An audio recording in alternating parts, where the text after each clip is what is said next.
Hey, it's Brennan here at Artismia, and here's a quick look at the layers I used to create this cow painting in the Procreate app. Stick around also to see how I used those same layers to animate it in the Procreate Dreams app. Hope this helps with your organization and progress, and if you like this video, be sure to leave me a comment and hit that like button. So I got a group of grass here which will be used in the Dreams app to make it look like it's swaying or moving.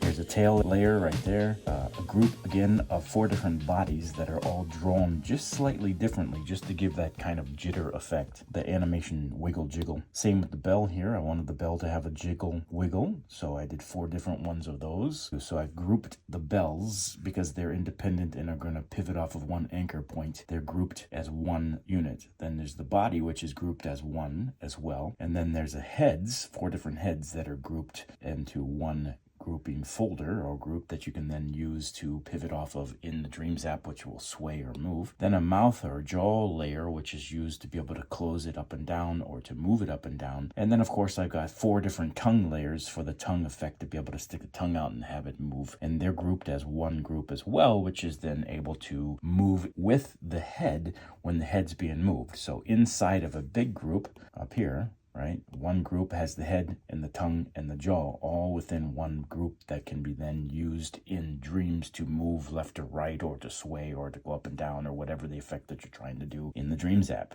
So I'll just show you that real quick here.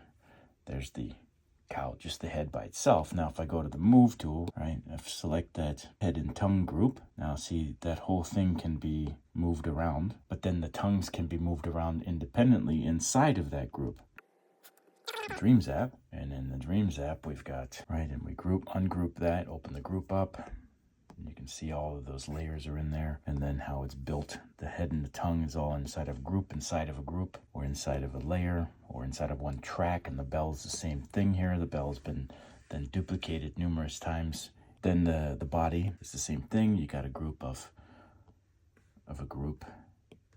So each frame, 1, 2, 3, 4, those 4 frames that gives that effect of that jitter is grouped as to 1, and then it's grouped as the 8, and then it's a group of all of those, and then that's duplicated in order to give that effect, right? Then you've got the tail here. The shadow has just got a warp effect added to it as well. And you can see down here, instead of doing multiple frames of the grass, I just did a warp effect. The clouds obviously expanding from a move keyframe, an opacity keyframe, and a Gaussian blur. I added that blur into there as well, so that as it moves forward, it gets a little blurrier. The sky has a hue, saturation, and brightness effect added to it, so that it transitions just subtly.